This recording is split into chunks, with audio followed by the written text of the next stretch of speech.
الله الرحمن الرحيم. السلام عليكم ورحمة الله وبركاته. Waalaikumsalam warahmatullahi wabarakatuh. Waalaikumsalam warahmatullahi wabarakatuh.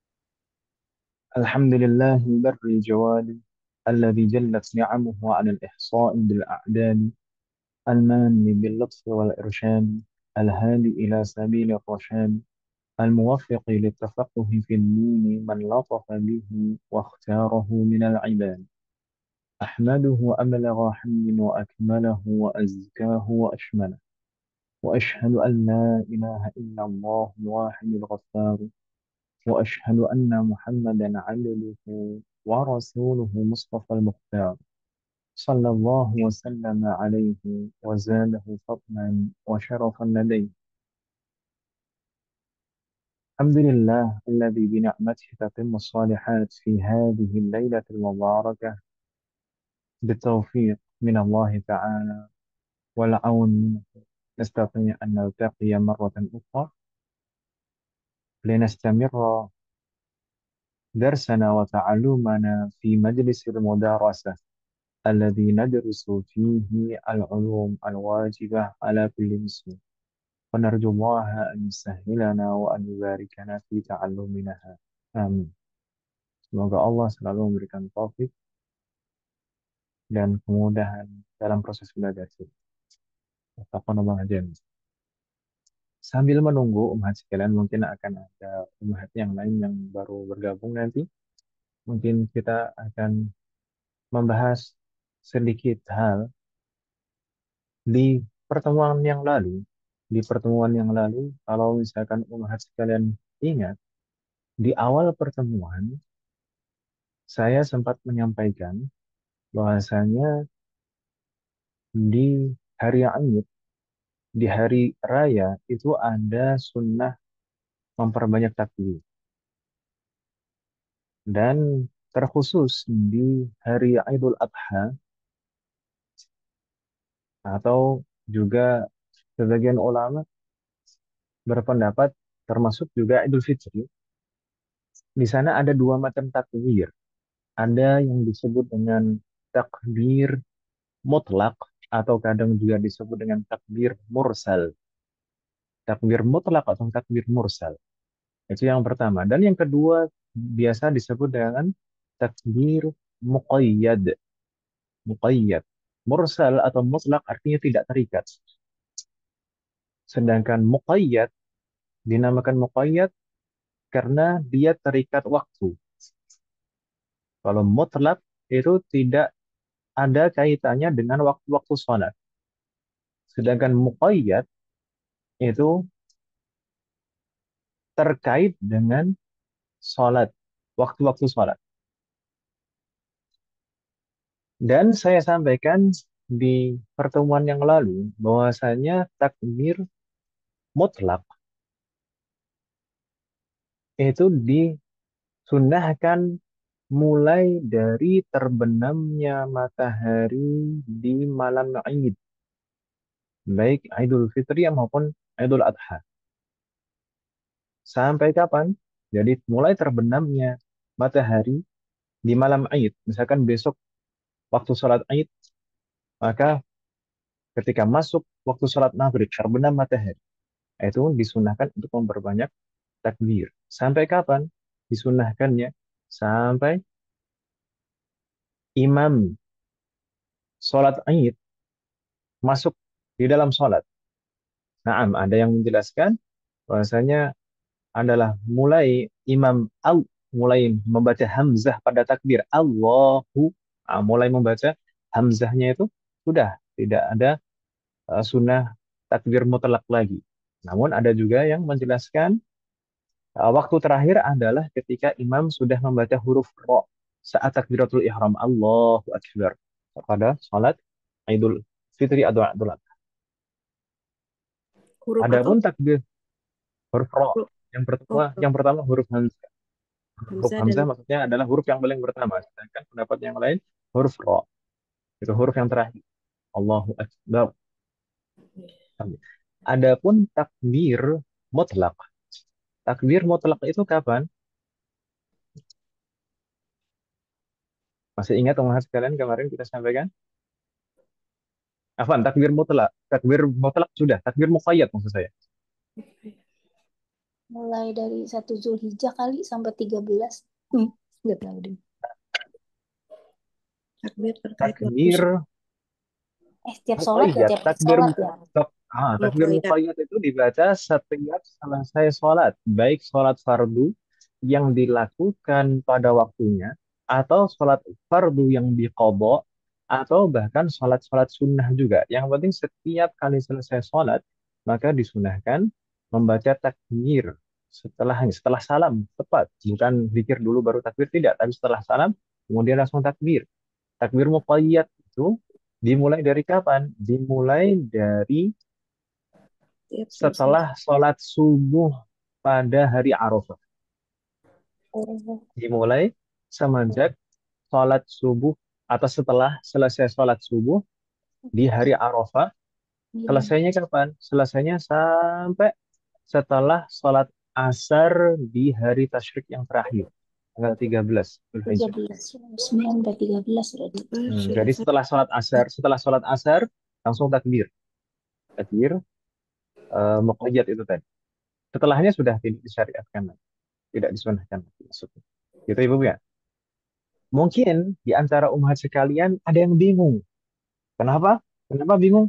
Loh, Ustaz, ini kok tersebar di medsos seleweran tulisan-tulisan gitu. Kok berbeda dengan apa yang dijelaskan dan disampaikan oleh Ustadz? Ustadz bilang takbir mutlak. Takbir mutlak itu mulainya di malam Id, ketika sudah terbenam matahari di malam Id. Kemudian ke dalam beberapa hari terakhir seliweran tulisan-tulisan itu di sana takbir mutlak itu dimulai dari tanggal 1 Dzulhijjah. Ya kan Ibu ya? Iya, Ah, itu bagaimana? Apakah ada yang salah? Nggak ada yang salah. Biasa aja. Ah, yang saya sampaikan adalah pendapat dan penjelasan dari ulama Syafi'i. Di dalam mazhab Syafi'i demikian. oh, Seperti apa yang saya sampaikan tadi. Takbir mutlak yaitu dimulai dari terbenamnya matahari di malam Id sampai imam masuk sholat Id. Imam sholat Id itu mulai takbiratul ihram. Adapun oh, takbir muqayyad kaitannya sholat, yaitu setelah sholat subuh hari Arafah. Setelah itu sholat Ustaz, subuh hari Arafah. tiap selesai sholat subuh. Bukan setiap selesai sholat subuh, dimulai dari selepas sholat subuh. ini 9 Kan Zulhijjah. dibacanya setiap kali selesai sholat, bukan setelah saya sholat subuh saja. Tapi mulainya yaitu setelah selesai sholat subuh Subuh, di hari iya. Arafah. Oh, 9 Zulhijjah. Sampai sampai kapan? Sampai Besar setelah selesai sholat asar hari tasyrik di hari tasyrik yang terakhir, tanggal 13 menurut jumhur. 13. Gitu Berarti ya, Bu ya. 9 sampai 13 ya. Nah, itu takbir muqayyad. Kayaknya. Adapun yang uh, banyak tulisan-tulisan yang tersebar di medsos akhir-akhir ini, itu adalah pendapat Zahab. Hanabilah, madhab Hambali, Oh, Hambali. Ya, ya. madhab Hambali. Tidak heran, karena memang yang sering menulis buat poster itu mungkin jamaah-jamaah kajian yang ustadznya mungkin mengikuti madhab Hambali. Gitu kan Ibu ya? Enggak, nggak masalah, nggak masalah. Uh, Lalu bagaimana? Apakah masalah perbedaan pendapat itu apakah menjadi masalah? Jawabannya tidak.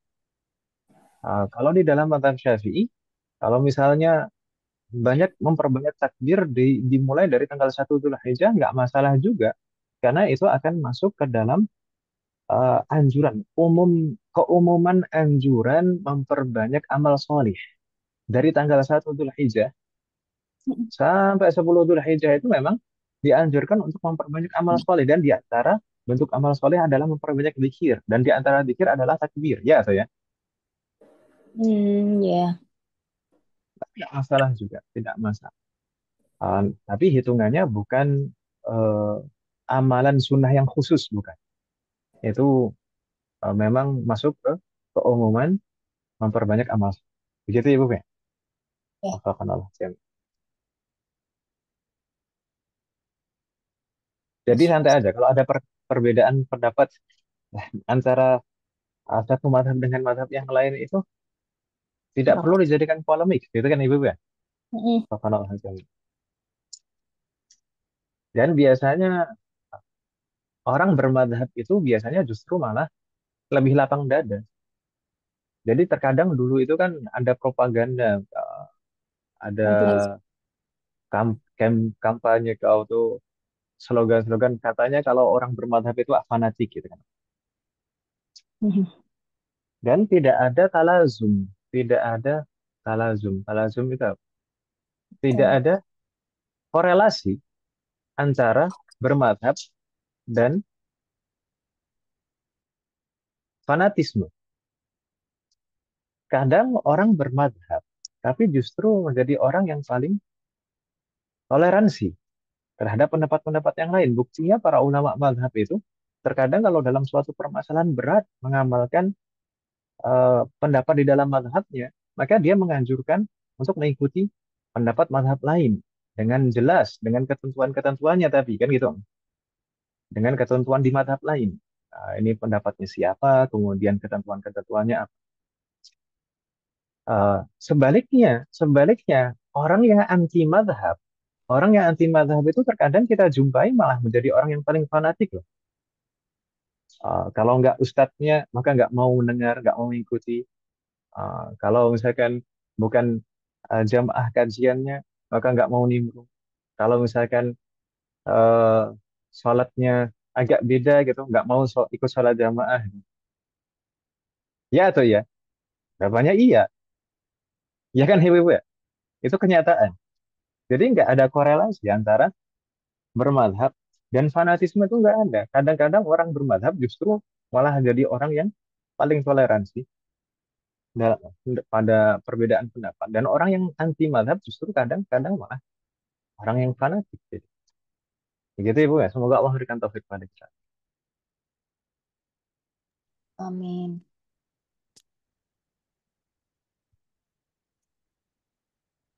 Jayid.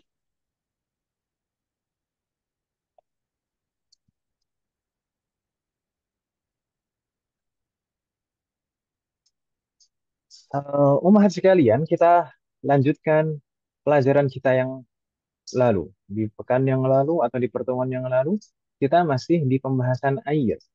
Ya kan Ibu ya? Mm-mm. Kita kemarin membahas syarat-syarat sah bersuci, syurutut taharah. Dan di antara syurutut taharah yang disebutkan oleh al-muallif, muallif kitab Sulam Taufiq, rahimahullahu taala, beliau menyebutkan an yakunal ma'u mutahhiran. Jadi syarat yang pertama al-Islam, yang kedua at-tamyiz, yang ketiga adamul mani' min usulil ma' ilal maghsul, yang keempat as-sayalan. Baru yang kelima, syarat yang kelima an yakunal ma'u mutahhiran. Air yang digunakan harus air yang suci dan mensucikan. Kemudian kemarin kita jelaskan dan munculkan pembagian macam-macam air. Jadi pengelompokan air secara umum itu ada tiga. Tiga itu apa saja Umahat? Tahur, kemudian tahir, dan najis atau mutanajis. Maksudnya tahur itu adalah suci dan mensucikan. Tahir mutahhir. Sedangkan tahir maksudnya adalah tahir ghair mutahhir. Itu suci tapi tidak mensucikan. Mensucikan di sini maksudnya bisa digunakan untuk bersuci gitu Ibu ya. Hmm, jayid. Kemudian yang ketiga mutanajis ini air bernajis. Dan kemarin juga sudah kita bahas di sana masing-masing dari tiga bagian ini, tiga macam ini terbagi menjadi dua lagi. Ma'un tahur atau yang air yang suci dan mensucikan yaitu ada dua, jaiz dan makruh. Jaiz itu maksudnya boleh digunakan, boleh mubah digunakan untuk bersuci. Makruh maksudnya makruh digunakan untuk bersuci. Masih ingat kan Ibu ya? Adapun tahir, tahir juga ada dua, suci tidak mensucikan, yaitu ada dua macam. air yang musta'mal dan mutaghayyir. Musta'mal maksudnya adalah air yang telah digunakan untuk bersuci, untuk bersuci, digunakan untuk bersuci. Kemarin sudah kita bahas juga, dan yang belum kita bahas adalah mutaghayyir. Mutaghayyir adalah berubah sifat, berubah sifat. Nanti insya Allah kita bahas. Semoga Allah berikan taufik dan kemudahan. Kemudian air mutanajis terbagi menjadi dua juga, qalil wa katsir. Jumlahnya sedikit dan jumlah banyak. Kemudian kemarin kita bahas satu persatu. Tahur, yaitu suci mensucikan. Air yang suci dan bisa digunakan untuk bersuci. Itu adalah air yang bagaimana umat sekalian?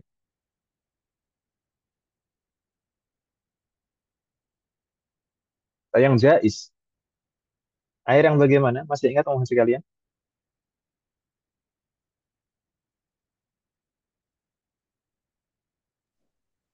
Halo, Umahat ada? Ya, Ustaz. Air yang tidak terikat dengan sifat apapun itu bukan apa ya? Istilahnya apa? Air mutlak. Air mutlak. Ma'un mutlak. Mutlak itu istilah mutlak dalam bahasa Arab artinya tidak terikat. Gitu ya, Bu ya? Sama Ya, seperti mursal. Mursal, mutlak artinya Ustaz. sama. Tidak terikat, Tapi terbebas. untuk Gitu ya, Bu ya? takdirnya. Kemudian kemarin kita munculkan definisi. Maksudnya ma'un mutlak itu apa?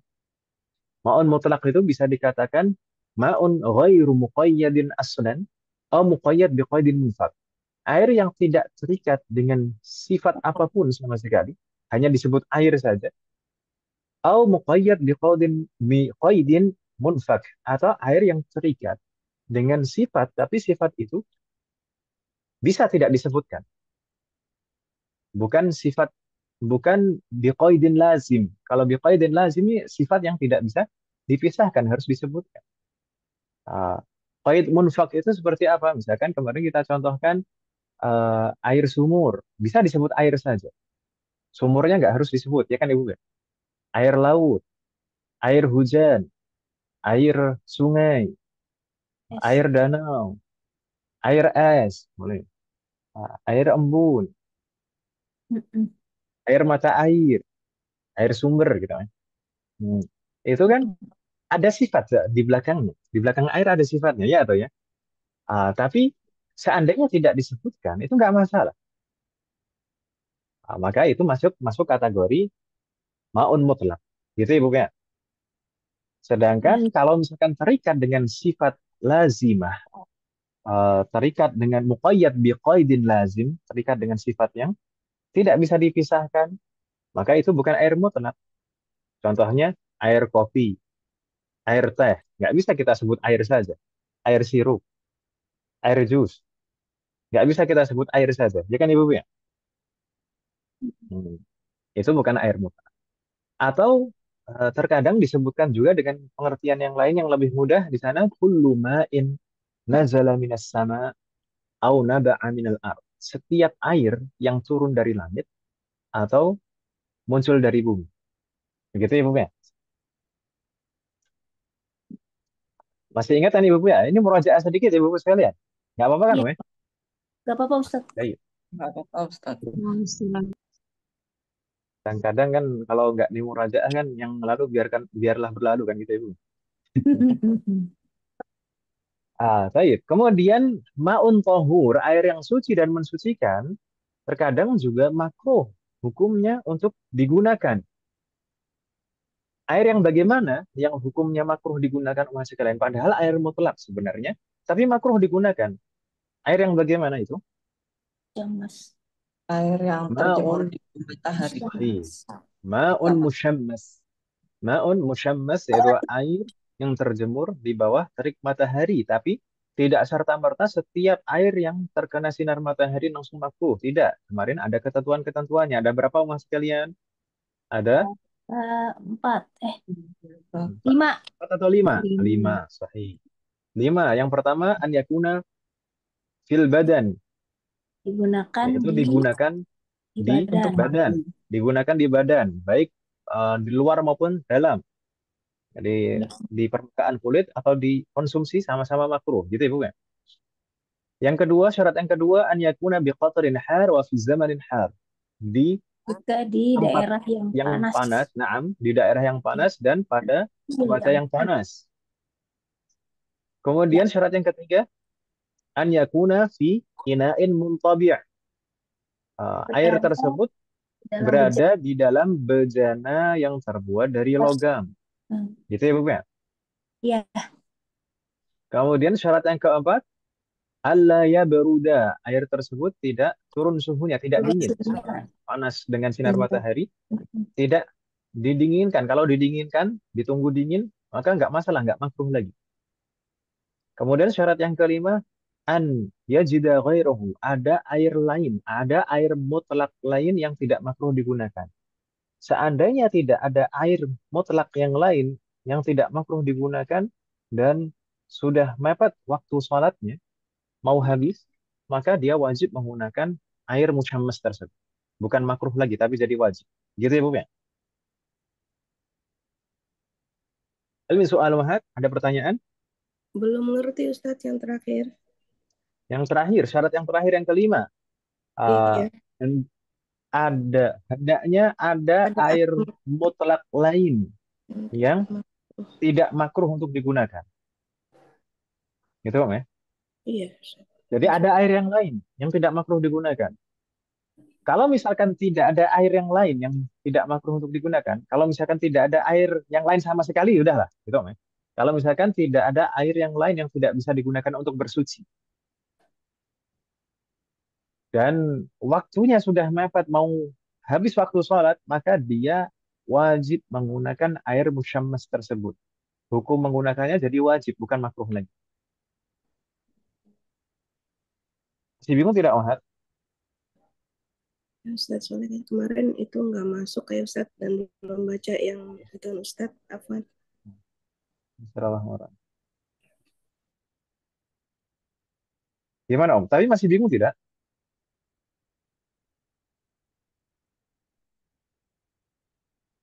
Halo, Ohad? Masih Iya, ada? Ustadz. Udah Ustadz. Bingung. Oke Ustadz. Bismillahirrahmanirrahim. Begitu, Ibu ya. Jadi ada 5 syarat tadi. Digunakan di badan. Kemudian apa lagi tadi, Om? Di Jika di daerah panas dan pada waktu yang Ter- panas. terdapat di daerah yang panas pada cuaca yang panas. Kemudian Ada di dalam bejana yang terbuat dari logam. berada di dalam bejana yang terbuat dari logam. Kemudian suhunya tidak Tidak turun. turun jadi dingin. Kemudian yang kelima, tidak ada air ada air mutlak lain ada air lain. Adanya air mutlak yang lain yang tidak bisa makruh digunakan. Bisa juga. Contohnya apa Ustadz? Ya, apa maksudnya? Contohnya yang E itu apa? Ada air mutlak lain yang tidak makruh digunakan. Contohnya seperti apa? Ya, air mutlak. Yang penting air yang suci dan mensucikan dan tidak makruh gitu. Ya, misalkan kita ada air di dalam ember besi gitu ya. Misalkan ada air di dalam bejana yang terbuat dari besi. Dan itu terjemur di bawah terik matahari di daerah yang panas dan suhu yang panas. Gitu kan, ya? Dan dalam keadaan panas seperti itu, masih panas seperti itu, kemudian tidak ada air yang lain. Kalau tidak ada air yang lain, kita harus gunakan itu. Tapi kalau misalkan ada air yang lain, misalkan di sana ada air keran, ada air sumur, ada air sungai, ya sudah kita gunakan air yang lain tersebut. Ya, ini hukum air musyammas ini tetap makruh jadi. Tapi kalau nggak ada air yang lain yang bisa digunakan, tidak makruh digunakan, maka kita harus menggunakan air musyammas. Wajib mungkin. Gitu ya, Bu ya? Musyammas. Ustadz, Nah, ini 5 syarat ini harus dipenuhi semua atau salah satu aja udah semuanya. termasuk? Berarti Semuanya. misalnya Kalau salah satu tidak terpenuhi, sudah jadi nggak makruh lagi, jadi boleh. Jadi jaiz. Misalnya, Afwan Ustadz, misalnya ada air panas nih kejemur, udara panas nggak turun suhu dan lain-lain, tapi dia di wadahnya ember plastik, kagak apa-apa itu Ustaz. Nggak masalah, tidak masalah. Ah Seperti iya. juga air air kerannya itu kalau misalkan di dalam paralon terjemur matahari kan sama seperti itu kan. Ah, ah. Oh iya iya iya. Itu panas juga. Nggak masalah, itu tidak masalah. Termasuk yang kata itu Ustaz ya, toren-toren gitu Ustaz ya. Nah, selama itu bukan terbuat dari logam. Ada toren yang logam. Hmm. Toren sekarang tapi kebanyakan dari plastik ya. Nah, Oke. kebanyakan. Nah, tapi ada juga yang dari logam. Mas. Iya. Kalau di pondok-pondok biasanya malah dari semen, cor-coran gitu. Bisa lebih besar kayak kolam renang gitu. Astagfirullah jamnya. Kita lanjutkan mahasiswa kalian. Kita murojaah kemarin yang terakhir kita bahas adalah air yang suci tapi tidak bisa kita gunakan untuk bersuci. Di sana ada dua macam. Yang satu sudah kita bahas yaitu air musta'mal. Musta'mal maksudnya musta'mal adalah air yang telah digunakan untuk bersuci. Maka dia terbagi menjadi dua macam lagi. Air musta'mal itu yang pertama musta'mal fi izalatin najasah, air yang telah digunakan untuk membersihkan najis. Dan yang kedua musta'mal fi raf'il hadas. Musta'mal atau digunakan untuk menghilangkan hadas. Atau kebalik, kalau kemarin kita urutannya kita balik. Yang li raf'il hadas dulu baru li izalatin najasah. Ya kan Ibu Mia? Mm-mm. Halo? Ya. Masih ingat kan namanya? Masih ada catatan, insya Allah.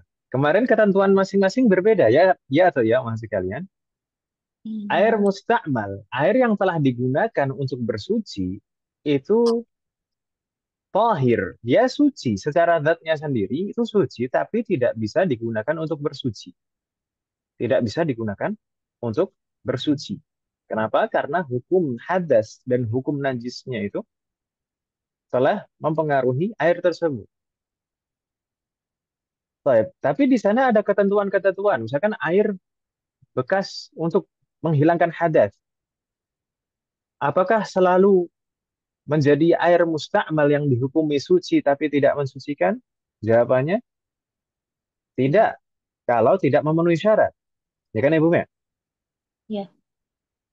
Jadi ada syaratnya sehingga air itu dianggap musta'mal dan dihukumi suci tapi tidak mensucikan. Air bekas basuhan bersuci dari hadas. Air bekas basuhan bersuci dari hadas. Dianggap air mustakmal dan suci tapi tidak mensucikan dengan berapa syarat umat sekalian? 4 Masa Om? Tiga. Tiga. 3 atau 4? Tiga. 3 Om, Mas. 3. Jangan ditambah-tambah, tambah susah nanti Om. Kebanyakan ingatnya. 3. An yakuna istu'mila fi fardhi taharah. Syarat yang pertama, an yakuna istu'mila fi fardhi taharah. Jadi air bekas itu adalah air bekas bersuci yang wajib. Air bekas bersuci yang wajib. Air bekas bersuci yang wajib contohnya gimana? Air bekas mandi wajib. Itu bekas basuhannya itu jadi air musta'mal. Suci, tapi tidak mensucikan.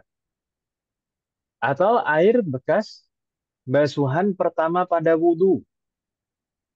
Misalkan basuhan wajah yang pertama, basuhan tangan yang pertama, basuhan kaki yang pertama, gitu Ibu ya.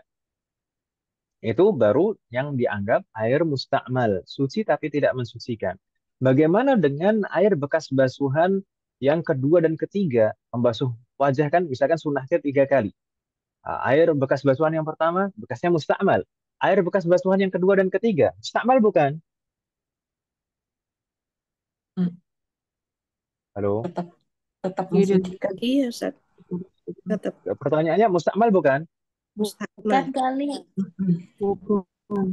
Bagaimana? Kan telah digunakan untuk bersuci. Iya. Tapi memenuhi syarat yang pertama tidak? Enggak kan hanya untuk yang wajib. Sahih. Basuhan yang pertama dan kedua itu bukan basuhan yang wajib. Itu adalah basuhan sunnah. Maka air bekas basuhan itu bukan dianggap sebagai air mustakmal yang dihukumi suci tapi tidak mensucikan. itu tetap dihukumi suci dan mensucikan. Gitu ya, Bapak ya? Kok bisa Wadih Ustaz? Mahat, Ulangi Ustaz, ulangi. Wajib. Boleh diulang Ustaz? saya ulangi, setiap hukum itu ada ketentuan-ketentuan, ada syarat-syaratnya. Gitu ya, Bapak ya? Makanya belajar belajar itu jangan hanya istilahnya saja. Betul-betul pahami ketentuan-ketentuan. Dan air musta'mal itu ada dua macam. Air musta'mal fi raf'il hadas itu yang pertama, air yang telah digunakan untuk menghilangkan hadas. Mandi wajib. Gitu ya, Bu ya? Perlu digarisbawahi, menghilangkan hadas. Gitu ya, Bu ya?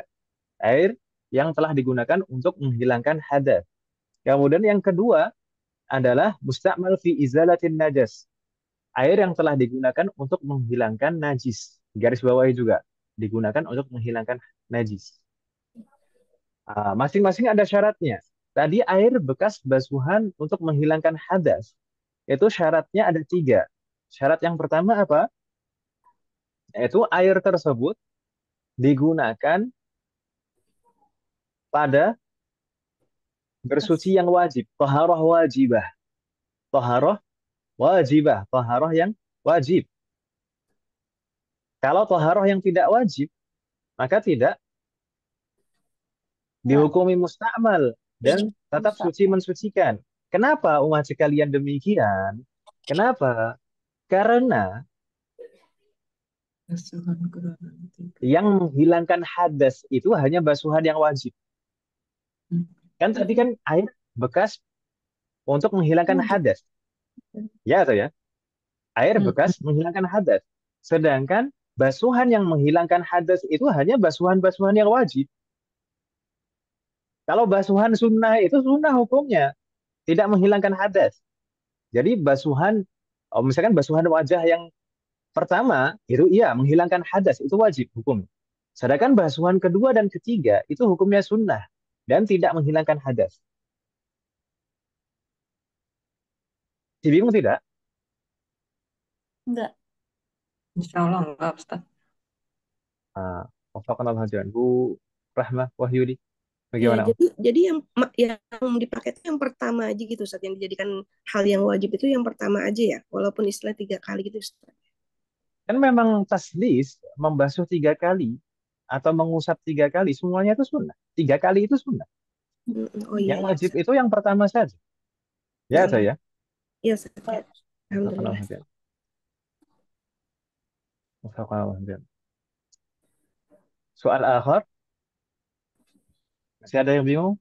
Gak apa-apa Om, kalau bingung ditanyakan Om. Daripada bingung kemudian dipendam justru malah nggak paham, tambah bingung kan gitu. Iya Ustaz. Jayid. Syarat yang kedua apa Mas sekalian? An yakunal ma'u qalilan. Air yang digunakan tadi adalah air yang sedikit. Kurang Air dari yang 2. sedikit. Dalam artian, air yang kurang dari 2 kullah. Gitu ya, Bu ya? Iya. Air sedikit. Atau air yang kurang dari 2 kullah. 2 kullah. Kalau airnya banyak misalkan kita masuk kolam renang, kemudian kita wudhu di dalamnya. Ketika kita wudhu, kita gerak-gerakkan anggota wudhu kita dengan niat berwudhu misalkan. Maka nggak berpengaruh sama sekali karena airnya banyak sekali. Maka itu tetap suci dan mensucikan. Gitu ya, Bu ya? Tapi kalau misalkan airnya sedikit, misalkan air bekas pancuran, keran, air misalkan air di ember atau di gayung, itu nanti bekas basuhan wajib kita, bekas toharoh wajibahnya akan menjadi air mustakmal yang dihukumi suci tapi tidak mensuci. Begitu Ibu ya? Iya. Jadi syarat yang ketiga apa? An yanfasila anil udwi. Air telah terpisah dari anggota. Air yang digunakan untuk bersuci tersebut telah terpisah dari anggota tubuh yang dibasuh. Air yang digunakan untuk bersuci tadi sudah terpisah atau telah terpisah dari anggota tubuh yang dibasuh. Jadi begini, selama air masih menempel pada anggota tubuh yang dibasuh, maka air tersebut masih dihukumi suci mensucikan. Tapi kalau sudah terpisah netes, terjatuh, maka itu baru dihukumi air musta'mal. Gitu ya, Bu ya. Makanya kalau misalkan air mengalir di satu bagian permukaan, ah, itu masih bisa digunakan untuk mensucikan bagian permukaan yang lain. Misalkan kemarin kita contohkan kalau misalkan tidak ada alat untuk mengambil air, sedangkan misalnya airnya cuma sedikit, satu gayung saja airnya. Kemudian gimana? Kalau kita celup-celupkan semuanya, jadi air mustakmal semua. Kita Iya. ambil dengan niat mengambil. Ah, kalau Iya. mau membasuh tangan, kalau mau membasuh tangan, kita ambil pakai satu tangan kanan, kemudian kita miringkan ke dalam, nanti mengalir ke bagian tangan bagian dalam sini. Kemudian air yang masih ada di permukaan itu, di salah satu sisi tangan ini, itu bisa diratakan ke semua permukaan tangan yang tersisa, gitu ya, Bu ya. Karena yang Hmm. menempel di tangan itu hukumnya masih suci mensucikan, tahur, bukan air mustakmal. Air mustakmal itu air yang sudah terpisah. Gitu ya, Bu ya. Wadah? Waduh. Baik. Ada kasus, misalnya air mustakmal tadi, kalau misalkan dikumpulkan menjadi banyak, jadi 20 atau lebih, dan tidak ada satu sifat pun yang berubah. Apakah tetap dihukumi mustakmal atau tidak? Enggak. Tidak. Jawabannya tidak. Lebih dari Jawabannya tidak. 20 lah. Karena tidak terpenuhi syarat yang kedua tadi. Syarat yang kedua kan harus sedikit airnya, ya kan Ibu ya? Iya. Ketika air tersebut menjadi banyak, 20 atau lebih, dan tidak ada satu sifat pun yang berubah, maka menjadi suci, mensucikan lagi. Iya. Tapi kalau misalkan air mustakmal jatuh ke air yang jumlahnya sedikit, maka air yang jumlahnya sedikit itu jadi dihukumi mustakmal juga. Begitu Ibu ya? Hmm. Hmm. Iya, sekarang Ada yang kalau melihat? netes enggak gimana ya? Jadi hati-hati di atasnya, Om.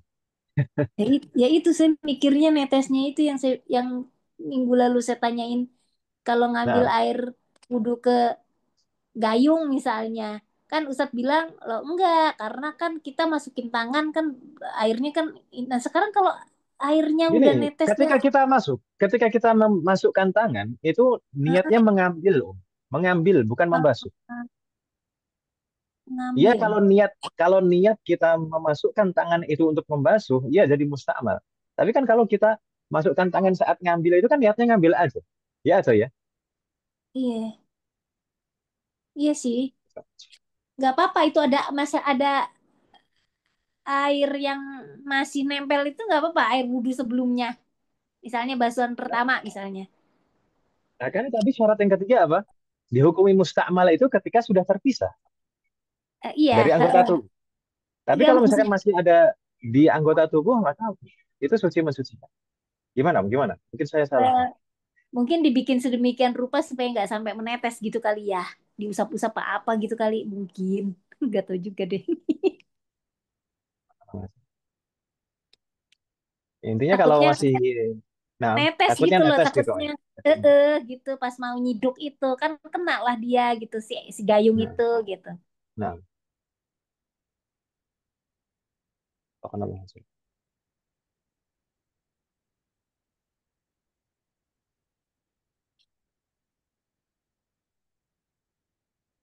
Soal akhir,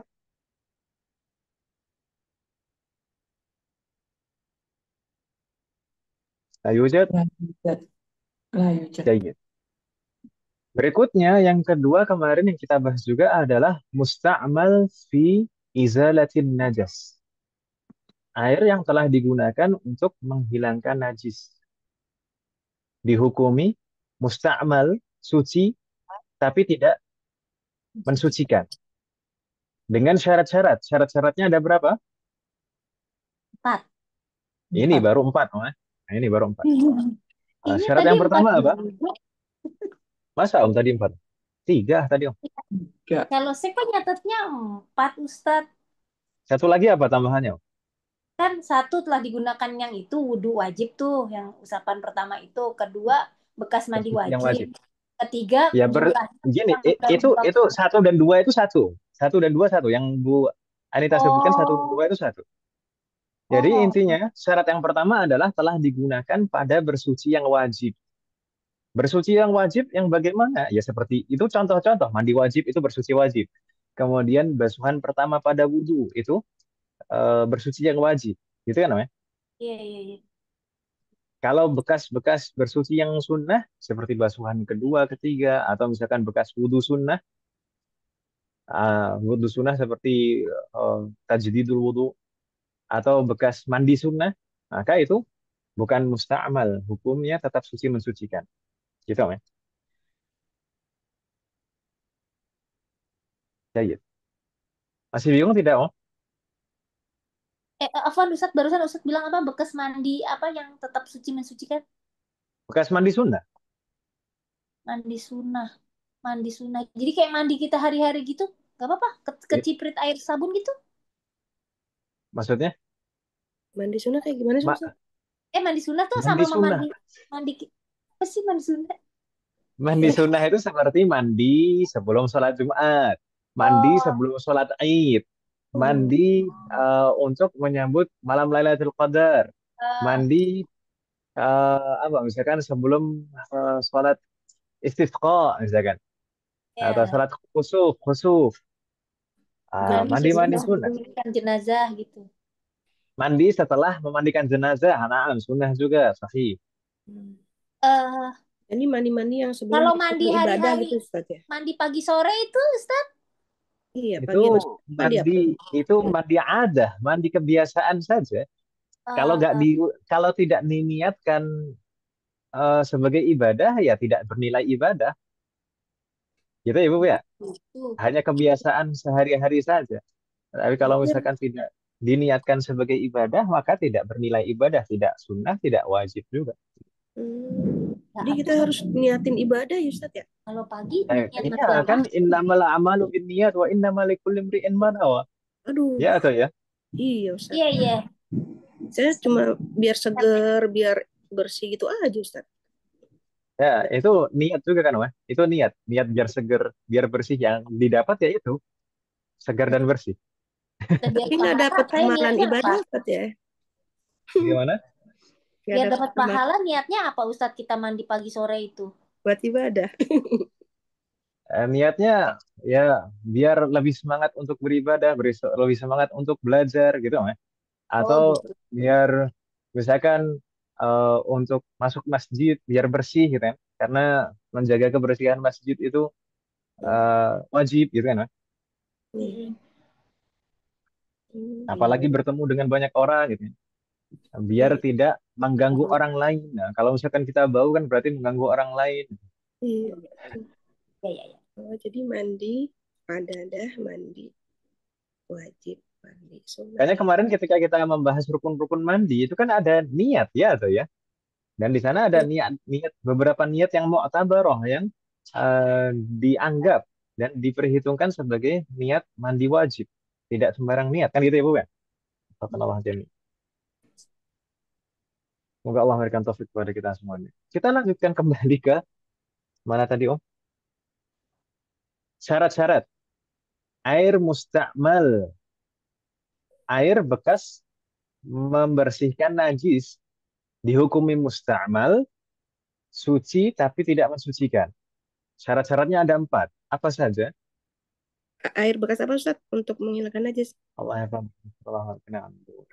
Bagaimana? Yang kedua apa tadi? Air untuk menghilangkan najis. Naam, air bekas menghilangkan najis. Air bekas.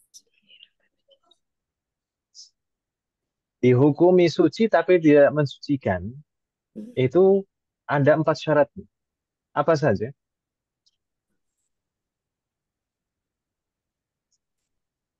Halo? Air yang dialirkan ke najis. Eh, Naam, sahih. An yakunal ma'u waridan 'ala najasah. Hendaknya air yang kita gunakan untuk membersihkan najis itu adalah air Air yang mengalir ke najis. dialirkan ke najis, bukan air yang menggenang kemudian kita celupkan. untuk membersihkan najis. Air. Kita celupi pakaian. Hmm. Atau dengan istilah kadang sebagian orang menggunakan istilah air yang mendatangi najis, bukan sebaliknya najis yang mendatangi air gitu. Hmm. Mendatangkan di sini dengan dialirkan gitu Ustaz ya. Ya, bisa bisa dialirkan, dituangkan, diguyurkan gitu. Mm-mm. Air yang dialirkan ke najis. Eh, Intinya airnya yang mendatangi najis, bukan sebaliknya airnya diam, kemudian kita celupkan sesuatu yang bernajis di dalamnya. Kalau misalkan airnya diam, kemudian kita celupkan sesuatu yang bernajis ke dalamnya, maka air tersebut akan menjadi air najis Najis. semuanya, air Mm. bernajis semuanya. Mm. Berbeda kalau misalkan air yang datang ke najis, air yang jatuh ke najis, maka air itu mempunyai sifat mendorong.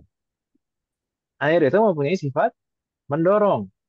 Makanya kemarin kita sampaikan hal ini, syarat ini diambil kesimpulannya dari hadis idza stayqadha ahadukum min naumihi fala yaghmis yadahu fil ina hatta yaghsilaha thalathan fa innahu la yadri aina batat yaduhu. Di dalam hadis ini Rasulullah memerintahkan kepada kita semuanya jika bangun tidur jangan langsung mencelupkan air ke dalam Tangan.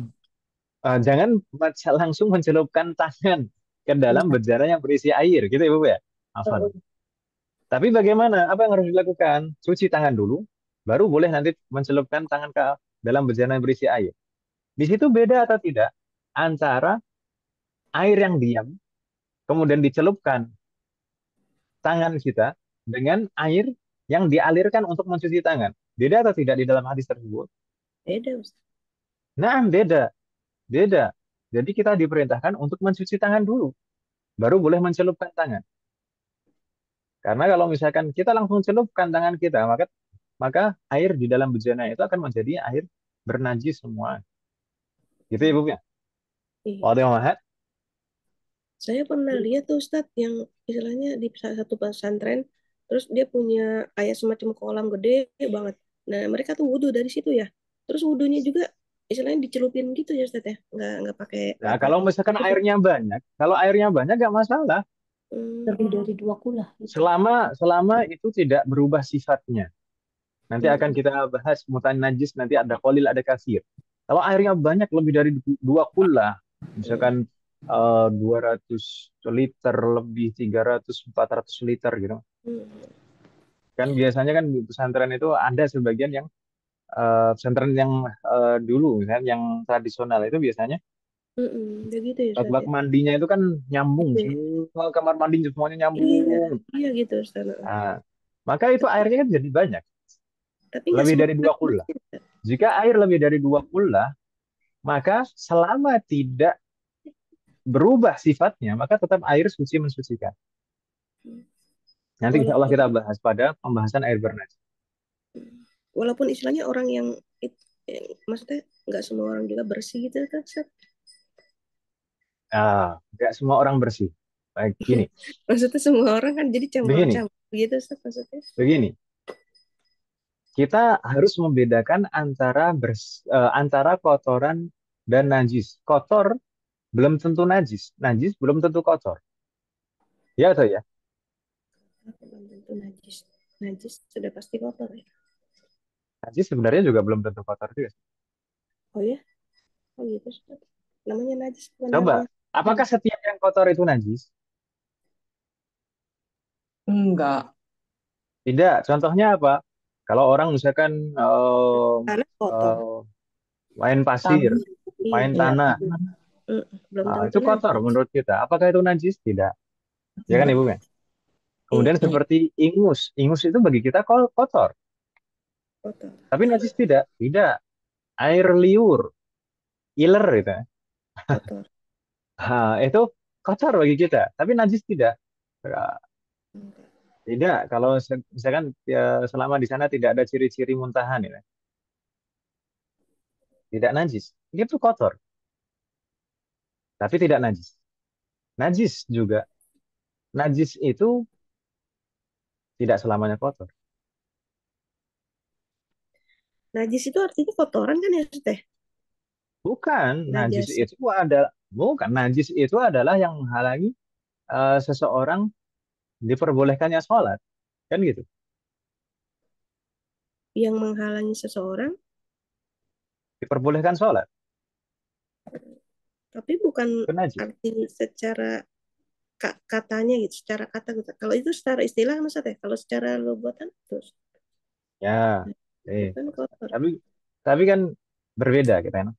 Eh, apa misalkan najis tapi tidak kotor?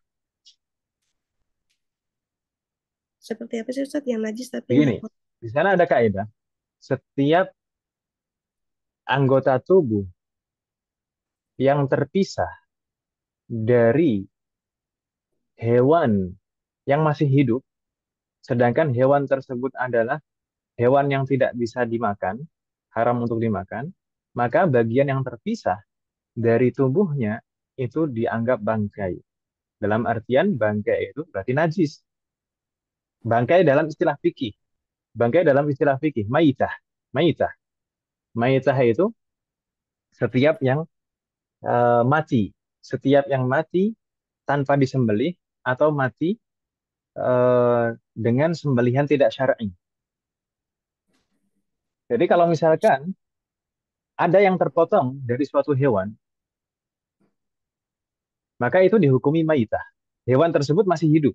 Ada yang terpotong, ada anggota tubuh yang terpotong dari hewan yang masih hidup.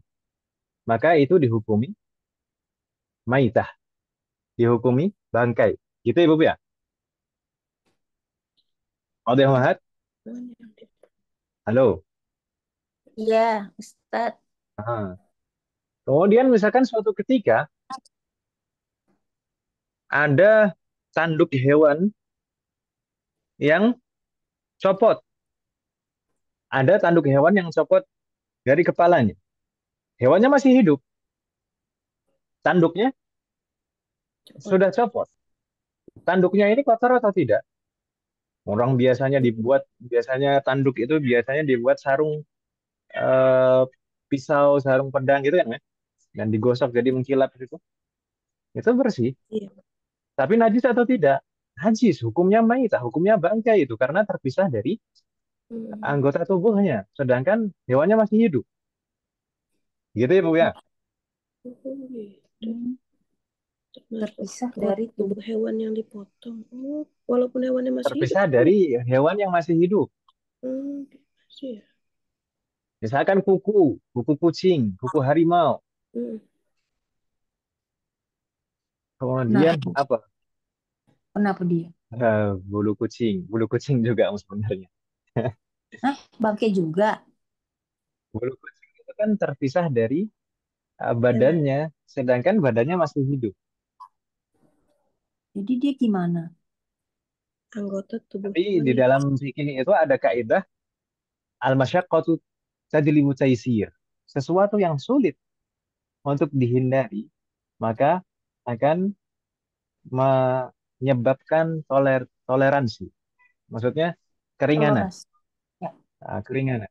Sesuatu yang sulit untuk dihindari, sulit sekali untuk dihindari, maka akan menyebabkan keringanan.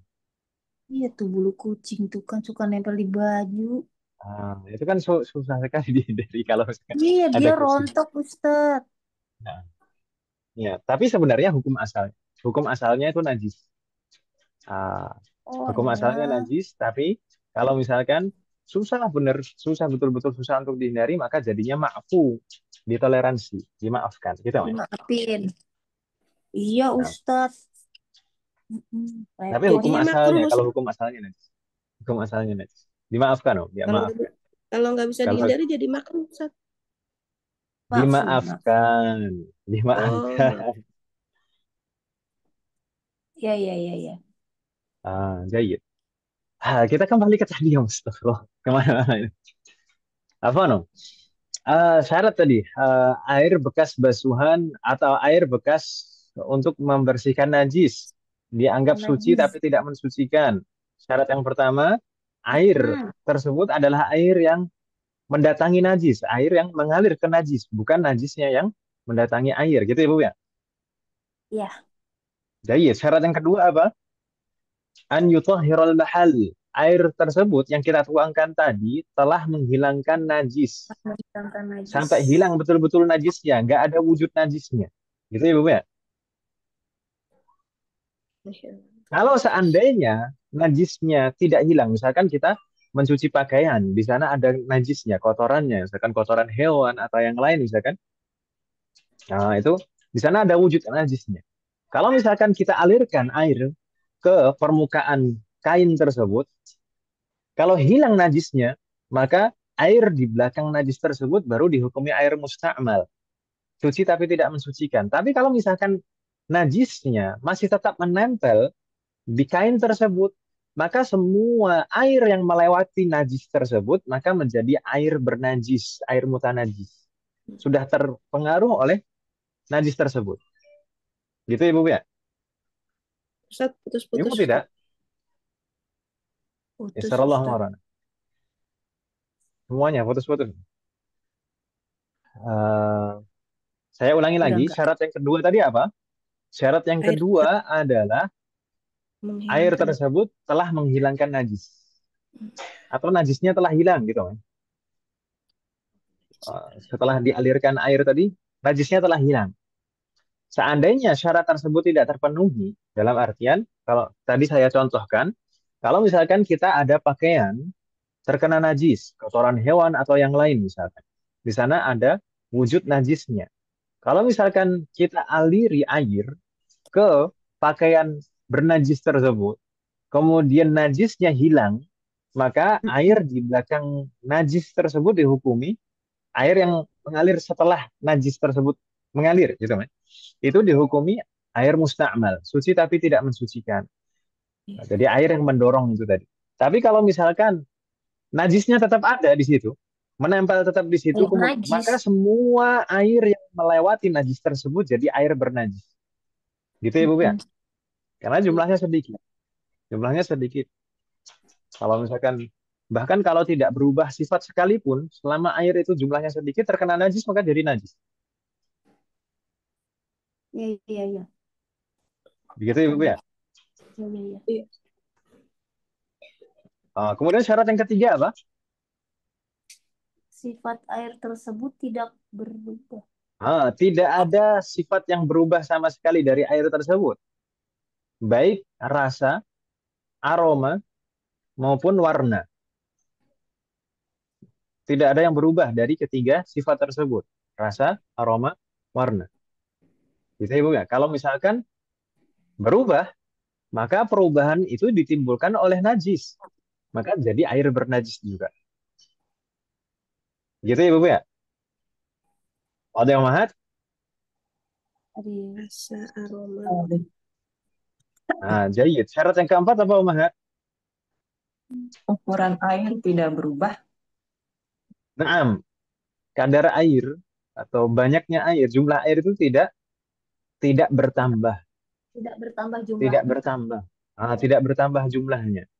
Itu setelah Setelah diperkirakan, dikirakan diperkirakan apa Om? Setelah itu air diperkirakan kira-kira air yang terserap besar. ke kain itu seberapa. Dan kotoran yang rontok itu seberapa. Setelah diperkirakan dua itu, maka airnya sisanya seberapa. Kalau misalkan airnya kok malah lebih banyak dari itu, maka tambahan itu adalah tambahan dari najis. Mm-mm. Ukuran Gitu, air ya. atau Kalau air tidak. tambahannya adalah tambahan dari najis, berarti air bernajis jadinya. Itu kalau airnya sedikit. Itu Dan kalau Ustaz. airnya kurang dari 20. Gitu ya, Bu ya? Ya Ustaz. Ulangi Oke. Ustaz. Ukuran air atau banyaknya air tidak bertambah jumlahnya setelah diperkirakan jumlahnya apa Ustaz? Setelah diperkirakan jumlah air yang terserap pada kain. Oh, terserap. Nah, Ya. kan kalau kita mencuci kain itu kan ada air yang terserap ke kain. Ya, atau ya? Iya. Ya Ustaz. Nah, dan terkadang ada serat-serat kain yang rontok. Ya, atau ya? Iya. Iya. Setelah kita perkirakan dua itu yang terserap ke kain berapa, ada serat-serat atau kotoran yang rontok gitu, itu seberapa, maka sisanya kalau ternyata lebih banyak dari semestinya, maka itu jadi air bernajis. Karena tambahannya berarti tambahan dari najis. Gitu Ibu ya? Wafaqanallah jami'an. Semoga bisa dipahami umat sekalian. Bisa kan Ibu ya? Hal min soal? Kalau saya terus terang Ustadz, kalau masalah fikih ini buat saya tuh agak-agak bingung. Makanya harus benar-benar pelan-pelan Nah, kalau saya. semoga Allah memberikan kemudahan dan Amin. membukakan pintu ilmu kepada kita semua. Amin. Amin. Nah, sekarang baru Tapi lanjut.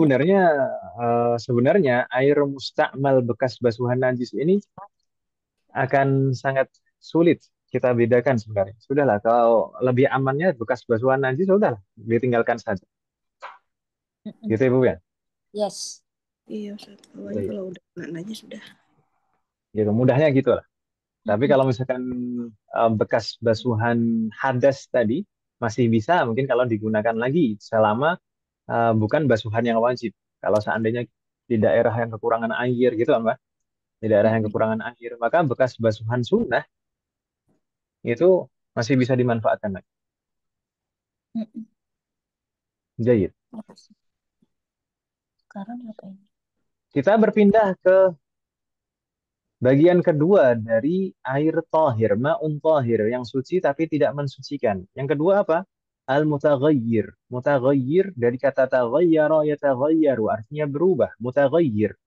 Air yang telah berubah. Berubah apanya? Berubah sifatnya. Berubah sifat di sini maksudnya sifat yang bagaimana? Apakah maksudnya sifat sifat beku atau cair? Kemudian sifat apa lagi?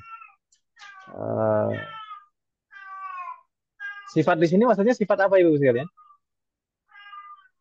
Sifatnya, sifat Tadi apa yang kita ya? sebutkan tadi, Bau, yaitu rasa, warna. aroma, dan warna. Itu Ibu ya. Oh, Rasa, aroma, warna. Tidak berubah satupun dari tiga sifat tersebut. Maka, apa?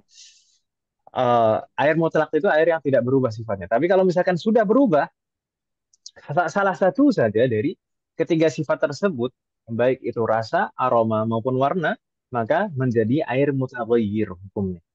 Air mutaghayyir. Air yang Dihukumi campur. suci, tapi tidak mensucikan. Secara zatnya suci, tapi tidak bisa digunakan untuk bersuci. Namun ada syaratnya, Mas sekalian. Syaratnya apa saja? Syaratnya ada 4. Kok dari kemarin ada syaratnya? Nah, semuanya itu ada ini ketentuan, Mas sekalian. ini Jadi, mutagoyir ini. Syarat mutaghayyir. al-mutaghayyir. Nah, Zaid, al-mutaghayyir itu dihukumi suci tapi tidak mensucikan. Air yang berubah sifatnya dihukumi suci tapi tidak mensucikan dengan 4 syarat. Itu Ibu ya? 4 syaratnya. 4 syaratnya apa saja?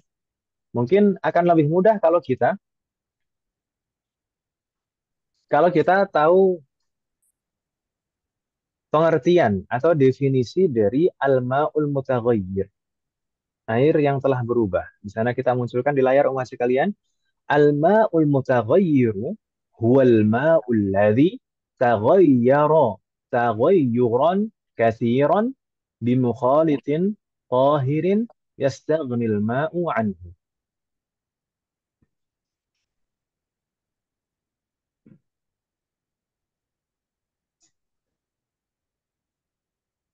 Tulisannya jelas sama sekalian? Jelas Ustadz. Jayid.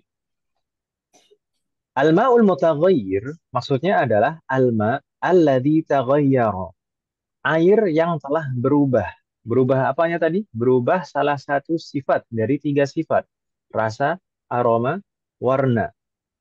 Taghayyuran katsiran. Dengan perubahan yang banyak. Maksudnya perubahan yang banyak itu gimana? Perubahan banyak itu sehingga itu tidak bisa disebut air lagi. Maksudnya tidak bisa disebut air saja gitu. Gitu ya, Bu ya? Sehingga Tadi sehingga Taghayyuran tidak katsiran, disebut perubahannya banyak. Air yang telah berubah salah satu dari tiga sifatnya dengan perubahan yang banyak. sehingga tidak bisa disebut air lagi. Jayid. Bimukhalitin tahirin. Perubahannya disebabkan oleh bi-nya itu ba sababiyah yang menunjukkan sebab. Perubahannya disebabkan oleh mukhalid, zat yang bisa bercampur di dalam air. Perubahannya disebabkan oleh zat Yang bisa bercampur dalam yang bisa bercampur di dalam air. Tahirin, yang mana zat tersebut sifatnya suci, hukumnya suci. Jadi zatnya hukumnya suci ya Ustaz. Jadi zat yang bercampur itu adalah zat yang suci, gitu ya Bu ya? Iya.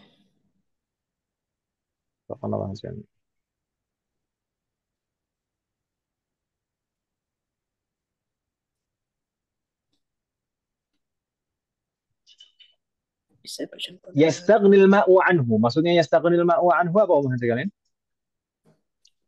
Zat yang bercampur, zat suci yang bercampur itu tadi normalnya tidak berada di dalam air. Normalnya tidak berada. Zat yang suci tersebut normalnya, zat suci yang bercampur tersebut normalnya yastaghnil ma'u anhu, normalnya tidak berada di dalam air.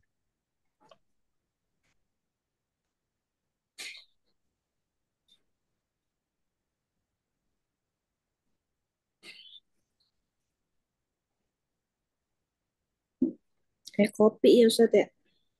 Bagaimana? Kayak kopi, teh gitu selesai. Jayid. Kita bahas satu persatu mahasiswa kalian. Sudah tadi pengertiannya insya Allah tidak bingung Ibu ya. Dari pengertian atau definisi ini, maka di sana menunjukkan syarat-syarat air mutaghayyir, air yang berubah sifatnya bisa dihukumi suci tapi tidak mensucikan. Syarat yang pertama yang kita blok warna hijau. Taghayyuran katsiran. An yakuna taghayyuru katsiran. Perubahan itu adalah perubahan yang banyak. Sehingga air yang berubah tersebut tidak bisa disebut air saja lagi. Misalkan air yang bercampur dengan kopi, teh, sirup, kalau perubahannya perubahan yang banyak sehingga warnanya berubah, rasanya berubah, maka tidak bisa kita sebut air saja. Kita harus bilang itu air kopi, itu air teh, itu air sirup. Ya atau ya? Iya. Kayak gitu Ibu ya. Ini syarat yang pertama yang kita blok warna hijau. An yakuna at-taghayyuru katsiran. Perubahan itu adalah perubahan yang banyak sehingga air tersebut tidak bisa disebut air saja lagi. Bingung tidak Om Had? Hal min soal? Jadi perubahan banyaknya bukan dari segi jumlah ya Ustaz ya, tapi dari sifat. Perubahannya yang banyak. Iya. Perubahannya yang banyak. Tapi kalau misalkan perubahannya sedikit sekali gimana? Misalkan kena sirup air satu ember, kena sirup satu tetes. Itu bagaimana? Masih suci kayaknya ya. Suci mensucikan. Selama masih bisa disebut air saja, maka itu masih suci mensucikan. Masih air mutlak. Begitu Ibu ya? Itu patokannya itu. Patokannya itu. Selama masih bisa disebut air saja, bukan air teh, bukan air kopi, bukan air sirup. Selama masih bisa disebut air saja, maka itu adalah air mutlak masih. Begitu Ibu ya? Karena belum merubah sifatnya ya Ustaz. Nah, karena atau perubahannya itu sedikit sekali sampai ya nggak bisa disebut berubah gitu ya. Nggak kelihatan berubah, nggak kelihatan. Kali sirupnya sebotol, mungkin jadi manis gitu ya. Iya, jadi es campur. Ya, sebenarnya kalau sirupnya satu botol nggak berubah juga kalau airnya satu kolam. Kebanyakan Ustaz. Airnya seember berarti berubah. Gitu ya Bu ya. Jadi maksudnya di sini syarat yang pertama tadi apa? Anyakuna taghayyuru katsiran. Perubahannya adalah perubahan yang banyak. Perubahannya yang banyak, Om, bukan airnya. Perubahannya adalah perubahan yang banyak sehingga air yang berubah tadi tidak bisa disebut dengan air saja lagi. Jadi bukan secara kuantitas gitu ya Ustaz ya, bukan volume airnya tapi Bukan, kualitas gitu bukan. Ustaz ya. Nah, Iya. jadi yang penting berubah sifatnya dan nggak bisa disebut air lagi. Iya. Kemudian syarat yang kedua apa maksud kalian? Zat yang bisa bercampur dalam air. Hmm. Yang Yang kedua, an yakuna taghayyuru bisababil mukhalid atau bimukhalitin. Hendaknya perubahan itu disebabkan zat yang bisa bercampur larut di dalam air. Syarat yang kedua apa maksud kalian? zat yang bisa bercampur dalam air. Mukholid. Perubahan itu disebabkan oleh zat yang bisa bercampur larut di dalam air. Seperti apa tadi? Sirup, gula, garam, Kopi, teh, susu. kopi, susu. Udah lah, yang penting itu sebutkan semuanya. Pewarna-pewarna makanan minuman, gitu kan? Perasa-perasa. Perasaan. Eh, atau juga misalkan tumbukan daun, misalkan. Daun. Daun kalau ditumbuk itu akan mengeluarkan cairan seperti pandan warna, misalkan. Daun suci ya Pandan Ustaz. warna. Pandan warna itu kalau ditumbuk, kemudian kalau dicelupkan ke air, maka air akan berwarna hijau, ya atau ya? Iya Ustaz. Bunga Ah, telong yang ungu, ya. kembang telong. Bunga apa Nah, daun suci ya Ustaz ya. ya. Yang penting semua benda yang bisa larut di dalam air, itu Om ya. Ini syarat yang kedua, larut di dalam air. Jadi kalau misalkan perubahannya disebabkan oleh benda yang tidak bisa larut, maka nggak masalah. Tidak dihukumi mutaghayyir, tetap suci mensucikan. Misalnya apa? Misalnya kalau kita misalkan ada kolam misalnya. Kemudian kita letakkan di dalamnya kayu. Kita rendam kayu di dalam. Awalnya tidak berubah sama sekali sifatnya. Tapi besoknya ternyata ada yang berubah. Warnanya sedikit kuning, kemudian rasanya juga agak sedikit berubah. Maka itu tidak masalah. Karena itu bukan sesuatu yang larut, kayu itu. Gitu ya, Bu ya? Demikian juga misalkan minyak, batu, tanah, gitu ya, Bu ya? Oh iya, Maka minyak itu nggak bisa tidak lah. masalah. Gitu ya, Bu ya? Oh, Mahat. Iya, Yus. Jadi syarat yang kedua, perubahan itu disebabkan zat yang bisa larut di dalam air. Syarat yang ketiga apa? An yakunal khalitu tahiran. Hendaknya zat yang bercampur, yang larut tadi adalah zat yang suci. Hendaknya zat yang larut bercampur tadi adalah zat yang suci. Seandainya bukan zat yang suci, dalam artian zat yang najis, maka akan menjadi air najis. Ya kan Ibu ya? Bukan air yang suci tidak mensucikan, bukan air yang suci tapi tidak mensucikan, tapi jadi air najis kalau zat yang bercampur adalah najis. Wadih Mahat? Ya. Jayid. Syarat yang keempat, yang terakhir.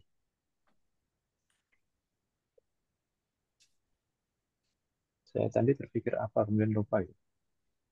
Assalamualaikum. Baik. Syarat yang keempat adalah apa Mahat sekalian tadi? Yang Zat normalnya yang bercampur, zat suci yang bercampur itu normalnya tidak berada di dalam air. Normalnya tidak berada di dalam air. Kalau misalnya perubahannya disebabkan oleh suatu benda yang memang normalnya di dalam air, maka air tersebut tetap dihukumi suci mensucikan. Contohnya apa? Contohnya misalkan tukhlub. Tukhlub itu apa? apaan Ustaz? Lumut. Lumut. Lumut. Tukhlub itu lumut. Seandainya terkadang kan di dalam kolam itu ditumbuhi lumut kan Ibu ya. Dalam Iya. uh, bak mandi yang terkena sinar matahari misalkan. Itu akan ditumbuhi lumut. Seandainya air kolam itu berubah warnanya karena lumut sehingga warnanya seperti warna lumut, maka tetap suci mensucikan. Karena memang normalnya lumut itu di dalam air. Hmm. Ya saya. Memang Hmm. asli di dalam situ, bukan dari benda asing dicelupkan, tidak. Waduh yang mahal. Waduh. Nah, tapi kalau misalkan lumut-lumut darat, kemudian ditumbuk sampai halus, kemudian dicelupkan ke air, kemudian berubah, maka itu jadi mak mutaghayyir, suci tapi tidak mensucikan. Lumut yang saya maksud tadi, yang tetap dihukumi suci tapi tidak mensucikan, jika lumut tersebut memang asli di dalam air. Begitu ya, Bu ya? Iya. Atau misalnya karena sesuatu yang ada di sumber mata air atau di tempat mengalirnya air. Terkadang di pegunungan itu air rasanya belerang, ya saya. Iya. Itu tetap suci mensucikan. Kenapa? Karena perubahan rasa itu ditimbulkan dari benda yang memang asli di situ. Normalnya di situ sudah. Di tempat sumber mata airnya dan di tempat aliran airnya. Begitu ya, Bu ya? Halo? Ya, Ya, Ustaz. Ustaz. Atau terkadang di beberapa gunung itu juga ada garam gunung. Ada garam gunung. Maka itu juga nggak masalah kalau misalkan itu garam gunung itu memang tempatnya di sumber mata airnya atau di aliran airnya. Itu nggak masalah, tidak berpengaruh pada hukum air tersebut. Begitu Ibu ya? Hal min soal, ada pertanyaan masih kalian? Jadi 4 tadi syarat. Perubahan yang ditimbulkan adalah perubahan yang banyak sehingga tidak bisa disebut air saja lagi. Kemudian perubahan itu disebabkan oleh zat yang larut dan bercampur di dalam air. Kemudian syarat yang ketiga, zat yang bercampur dan larut tersebut adalah zat yang suci. Kemudian syarat yang keempat, zat yang bercampur tersebut normalnya tidak berada di dalam air. Hal min soal, ada pertanyaan? Kalau tidak ada pertanyaan, saya yang bertanya masih kalian. Saya tanya masih kalian. Seandainya ada suatu kolam besar, kemudian di pinggir kolam itu ada pohon besar. Ada kolam, di pinggir kolam itu ada pohon besar. Kemudian berjatuhan dedaunan dari pohon tersebut. Berjatuhan dedaunan dari pohon tersebut. Dedaunannya banyak, daunnya banyak yang jatuh ke kolam. Sehingga air kolam tersebut berubah warna dan rasanya. Misalkan seperti itu. Air kolam tersebut bagaimana hukumnya? Kan merubah warna kata tadi. Hukumnya gimana jadinya? Tetap air suci mensucikan atau suci tapi tidak mensucikan? Air suci yang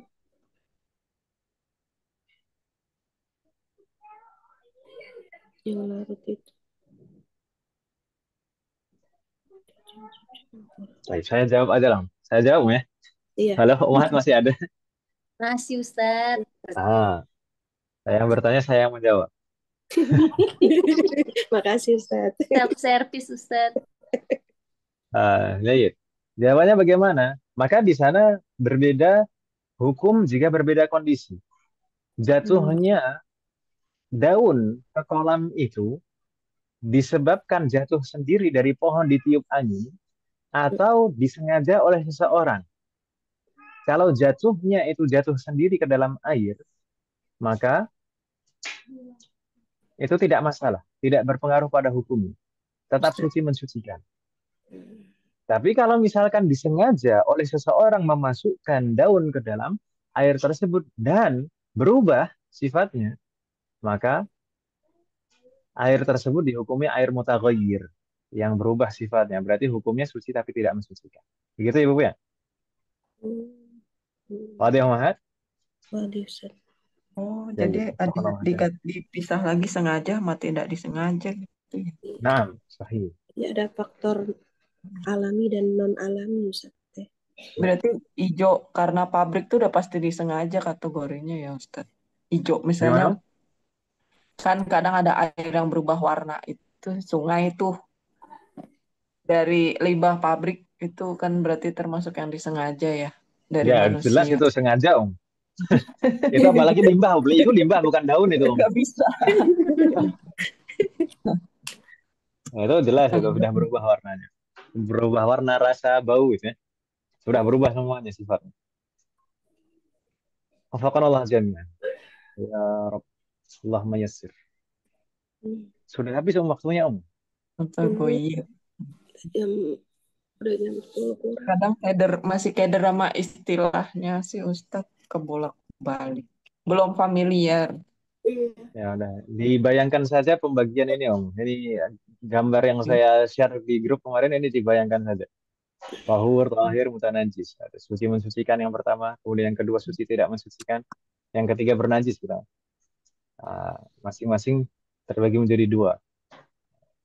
Mungkin dengan bagan ini lebih mudah daripada kalau misalkan di kitab kemarin lebih susah lagi ya atau ya. Iya, Ustaz. Mm-mm. Oh, di kitab kemarin malah lebih campur-campur lagi. Nah, ini sudah lebih rapi, lebih mudah kalau dengan bagan seperti itu. Oh, iya, toh. Tohur sama tohir itu mirip-mirip. Nah,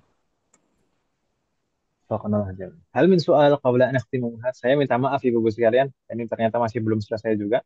Insya Allah nanti kita lanjutkan di pertemuan yang akan datang air bernajis. Kita mungkin langsung di pertemuan akan datang langsung bahas air bernajis biar selesai ya, Om ya. Biar nggak selesai-selesai. Ustaz. Ya, 2 minggu sallallahu lagi ya Ustaz. Bagaimana, Om?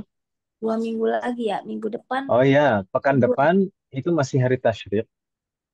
Ya kan Ibu ya? Ibu. Nah, insya Allah Lebaran itu hari Jumat, berarti Sabtu, Ahad, Senin itu masih hari tasyrik. Mungkin kita libur dulu bagaimana Mas ya?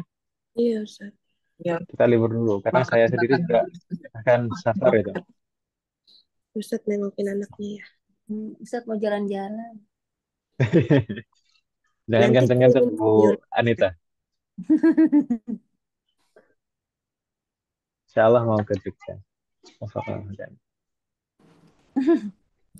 Tidak ada pertanyaan Mas kalian? Ke Jogjanya tanggal berapa, Ustaz? Ke Jogja insya Allah tanggal 10 insya Allah. Mau ke pantai. Tanggal 10, 11, 12. Insya Allah. 12.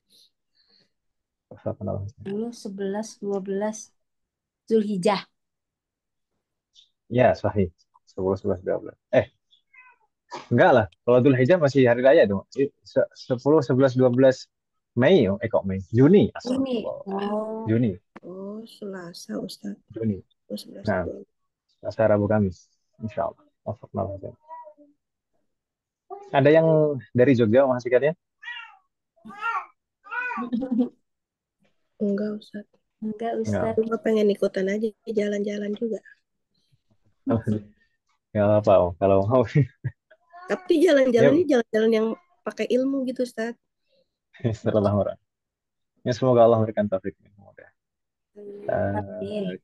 Kita dulu pernah bilang ya, mungkin suatu ketika bagus kalau misalkan diadakan doroh keluarga gitu, keluarga seputar fikih dan lain-lain selain fikih juga yang dibutuhkan di dalam keluarga. Semoga. Itu yang kata fikih darah itu untuk umum, Ustaz. Umum. Berarti boleh saya share ke grup lain gitu ya? Insya Allah boleh. Hanya saja mungkin ya jujur Om ya, mungkin karena kondisi keuangan markaz itu sedang minus, sedang minus, betul-betul minus. Sampai beberapa pengajar itu, ya bukan beberapa pengajar semuanya, pengajar itu mungkin ya harus sabar, gitu, sabar beberapa bulan, gitu. Iya, Ustaz.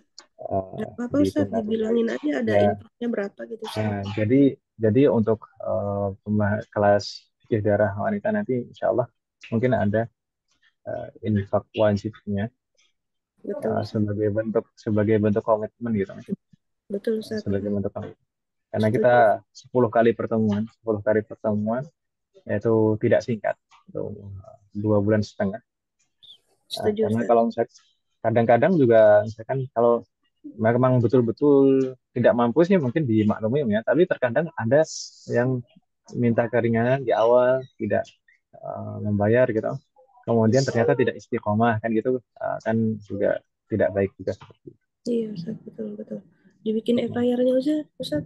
Biar Insya ketahuan Allah, insya Allah infaknya nanti, hari apa, insya jam Allah, berapa.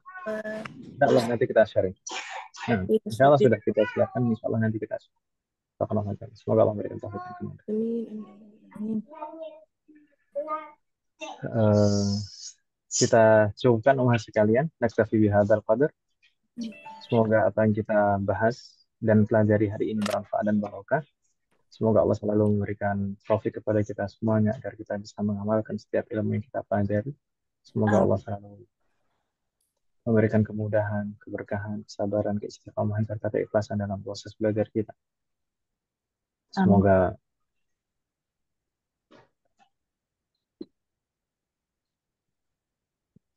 Allah selalu memberikan taufik dan hidayah kepada kita semuanya, demikian juga kepada orang-orang kita sayang.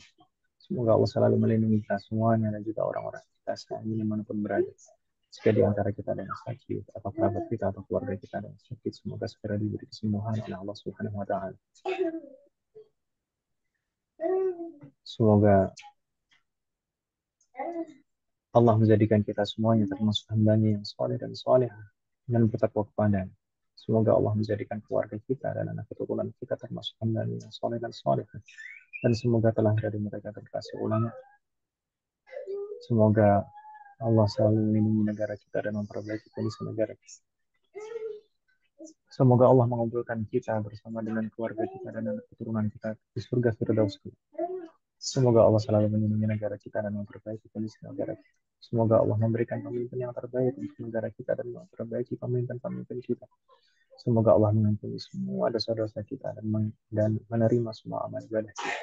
Semoga Allah mengampuni semua dosa-dosa kita. Semoga Allah mengampuni semua dosa orang tua kita dan guru-guru kita dan menerima semua amal ibadah mereka.